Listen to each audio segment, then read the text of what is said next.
L'histoire raconte que le bikutsi vient en fait de la femme. Et comment ça? Bikutsi signifie frapper les pieds au sol.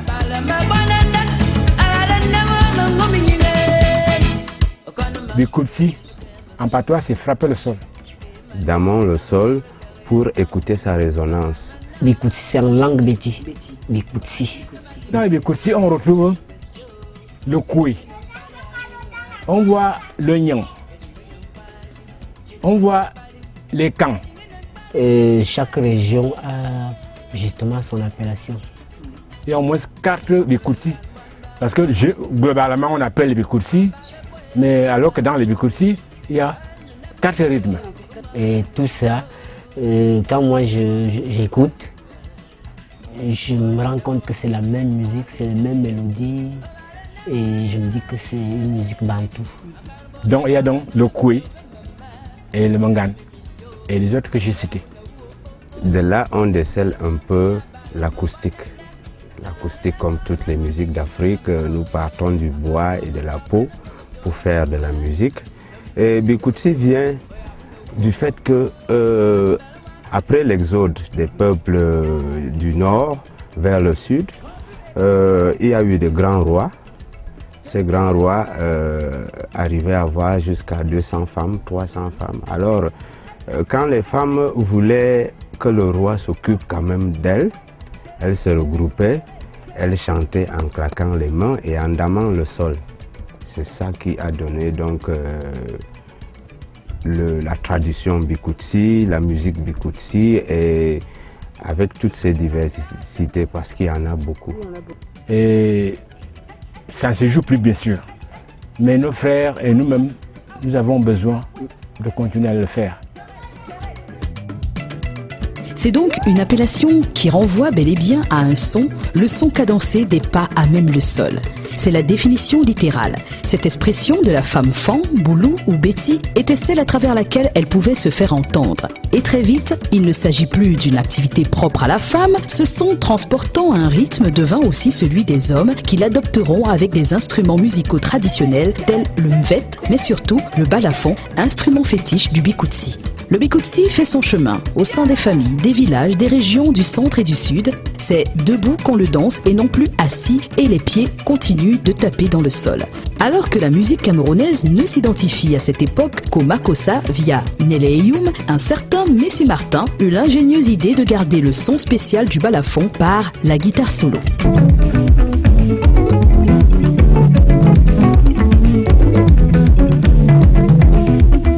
Dans les années 60, là, moi-même, je suis loin de faire encore mes études.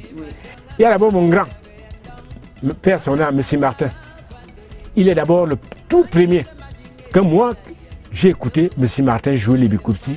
Il était à Garoua.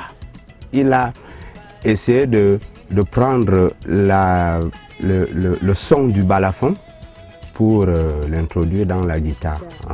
C'est les deux Messi Martin qui fait Bokonongan Konda, qui est pour lui la première chanson bikutsi à être imprimée dans un disque 45 tours.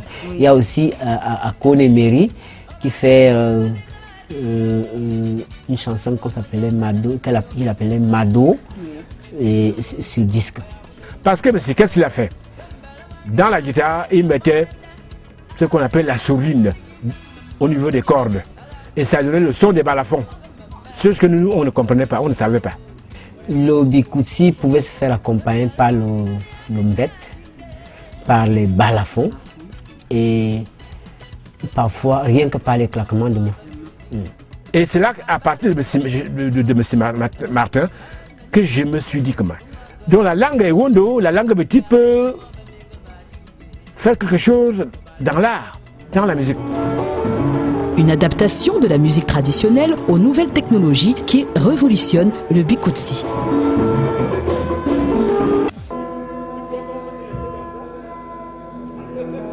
Si le bikutsi a réussi à quitter la terre villageoise pour rejoindre les studios grâce à la guitare solo, il n'en demeure pas moins que cela n'était pas assez pour conquérir efficacement le public. mais les moyens d'enregistrement. Oui. Ouais, il n'y avait pas une bonne logistique pour obtenir une bonne qualité. Bonne qualité, oui. Et ceci, pendant que les gars au littoral qui font dans le Makossa avaient déjà, c'est-à-dire allaient déjà en Europe pour enregistrer. Donc voilà. vous avez une meilleure Donc qualité. il y avait une meilleure qualité et la qualité était différente vraiment. Oui. Bon, alors il y a eu un certain essoufflement. Moi je Nous me sommes en dis, quelle année, là? nous sommes en les années 70, 70, 80. Parce que moi j'ai commencé, je crois, en 73. Bon, alors, il y a cet essoufflement. Et moi, tout jeune que j'étais, je sens que c'est la qualité. C'est la qualité qui ennuie dans le Bikutsi parce que il était même difficile qu'on fasse une manifestation et que le Bikutsi soit accepté. Moi, je peux avouer que quand j'ai commencé la musique, je n'ai pas commencé par le Bikutsi. Mon tout premier disque, il n'y a pas de Bikutsi dedans. Je faisais comme on était presque colonisé avec la musique zaïro-congolaise. Je faisais beaucoup dans ce genre parce que j'interprétais et mes toutes premières compositions étaient axées dans ce genre-là.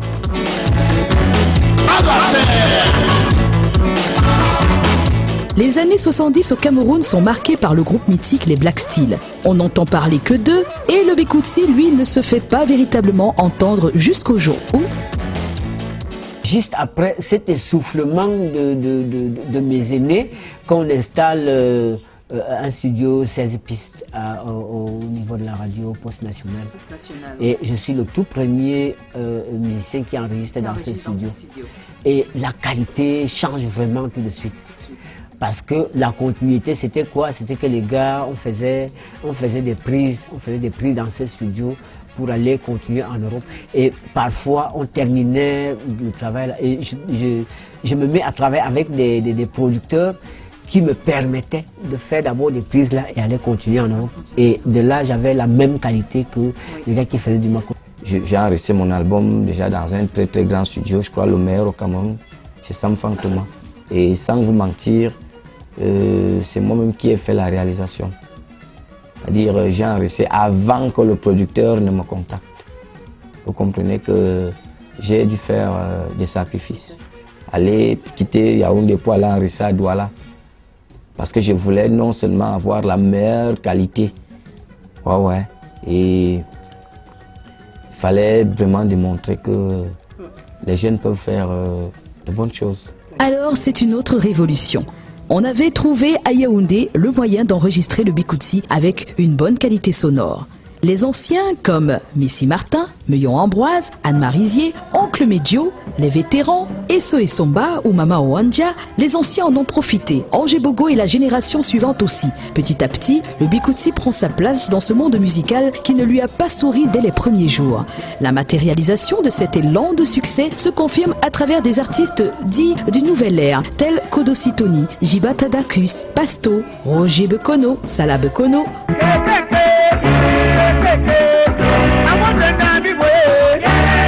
Plaque Rogès et surtout l'épopée des têtes brûlées.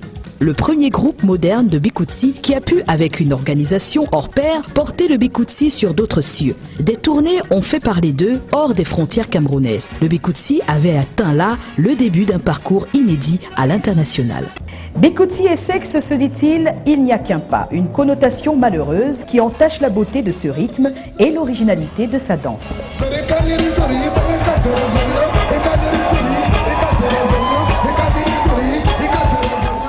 La personne à qui ça peut faire beaucoup mal, c'est moi.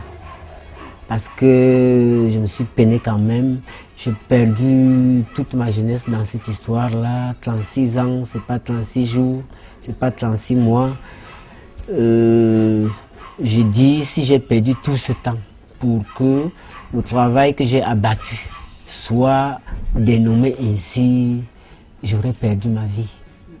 Le problème avec le Bikutsi, c'est que les gens ils savent que quand c'est le Bikutsi, c'est sexe. Même le Makossa, il y a les paroles sexe. Mais le problème, c'est qu'on est dans une ville politique où les gens on fait plus attention parce que la majorité du centre, la plupart causent le wondo. Et les wondo même sont plus politiques, ce qui fait qu'ils tirent l'attention, car c'est vraiment sexe. Et ça fait vraiment sexe. Et parce que bon, quand c'est sexe, certains gens qui font le bikutsi, ils montrent vraiment que c'est sexe. Mon amour, quand je vois ton devant, mon cœur fait mal quand je vois ton derrière. Il y a d'abord qu'à l'époque, à notre époque, il y avait la censure. On se rappelle, moi je me rappelle souvent qu'il y a un artiste qui avait chanté Mademoiselle, tu marches sans caleçon, ça a été censuré. Et il n'a dit que ça. Mais là, maintenant, tout ce que les gars chantent, tout ce qui est diffusé, parfois je me dis, moi ça me fait honte à leur place. Soit on ajoute un peu de piment, comme eux-mêmes ils le disent bien, dire quelques paroles obscènes, bas de ceinture. Ça donne pour un temps, quoi. Et après, ça s'éteint. Et on oublie. On peut faire un bikutsi sexe, mais soft. On n'a pas besoin de montrer que c'est sexe.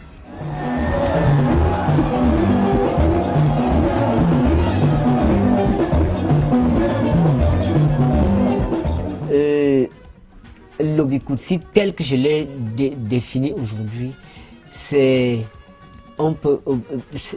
une musique. Et la musique, c'est quoi? Moi, je me dis que pourquoi je ne ferais pas la musique pour sensibiliser l'opinion pour un certain point tel que tu le ferais dans ton journalisme? Je trouve que philosophiquement, il n'est pas assez protégé. C'est-à-dire que bon, c'est pas pour rien que vous, à la télévision, vous dites cette émission est dédiée aux enfants de 10 ans, aux enfants de 18 ans et ainsi de suite. C'est la même chose qui se fait, qui devrait se faire dans la musique parce que la musique c'est un support de communication aussi comme tout le reste. Donc moi je pense que le plus gros problème c'est celui de l'analyse du message avant l'émission et puis celui du manque de maîtrise de l'harmonie. C'est toute une école. Donc ce serait bien pour grandir comme les autres de mettre des arrangeurs pour arranger les harmonies de la musique, des gens réfléchis en philosophie pour écrire des textes. Et je pense que ça sera utile, mais on ne va pas dire que ce qui se fait n'est pas bien, mais nous sommes dans la bonne voie. Et il y a quand même, c'est ce qui est désolant, c'est que des gens sont beaucoup plus penchés sur la négativité. Il y a même aussi la possibilité, parce qu'il y a beaucoup de gars qui chantent, où on retrouve leurs textes bien conçus et qui sensibilisent l'opinion. Mais les gens se bornent trop, rien que de ce qu'ils appellent pornographique. Et moi, je défends cette thèse. On ne peut pas dire que le bikutsi est pornographique. On ne pourra pas le dire. Il se dit que le bikutsi pornographique est l'apanage de Katino. Mais bien avant elle, on oublie de se rappeler qu'il y a eu Rataplan et bien avant Barka Soukous. En tout cas, pour ceux qui ont eu un succès fou. Aujourd'hui, c'est vrai, comme le dit Angé Bogo, pas mal de chanteurs de bikutsi se démarquent sans pour autant avoir des textes obscènes. Même si les jeunes hommes artistes du bikutsi ont pu se défaire de ces textes aussi provocateurs, les jeunes femmes artistes n'y arrivent pas aussi facilement. Ceci s'expliquerait par le manque de modèles. Y a-t-il eu un seul véritable modèle féminin du bikutsi populaire après Anne Marizier qui ait pu s'empêcher d'être grossier, aussi cru dans les textes? C'est une question. Sur le plan populaire, seuls Rataplan puis Katino ont été l'image de la femme du bikutsi actuelle. On ose croire que la subtilité désormais remarquée dans les textes du bikutsi de ces 2 dernières années permettra d'enlever définitivement la mauvaise étiquette qu'on leur colle. Je ne pense pas que c'est faux, mais je dis que c'est faux. Parce que je connais, moi je peux citer beaucoup plus de musiciens qui font dans le bikutsi qui n'ont jamais chanté comme ça. C'est à peine 2-3 personnes qui le font. Et on ne peut pas impliquer les autres dans ce style-là. Ce qu'il nous faut, c'est avoir des producteurs qui ne résident pas au Cameroun. Parce que ça peut bien marcher au Cameroun, les producteurs tels que je ne vois même pas qui fait bien d'abord au Cameroun. Parce que ce qui occasionne cette piraterie, dès que quelqu'un sort un album, il fait un petit stop pour Douala, un petit stop pour Yaoundé. Les autres provinces, les autres villes, ils ont bien besoin d'avoir des musiques et ils sont obligés de copier. Donc je me dis, si des producteurs sont d'abord incapables de sortir un album et alimenter tout le territoire, combien de fois cet album va traverser les frontières? Ah oui, je suis au Cameroun de temps en temps. J'aime le Cameroun. Il fait bon vivre au Cameroun.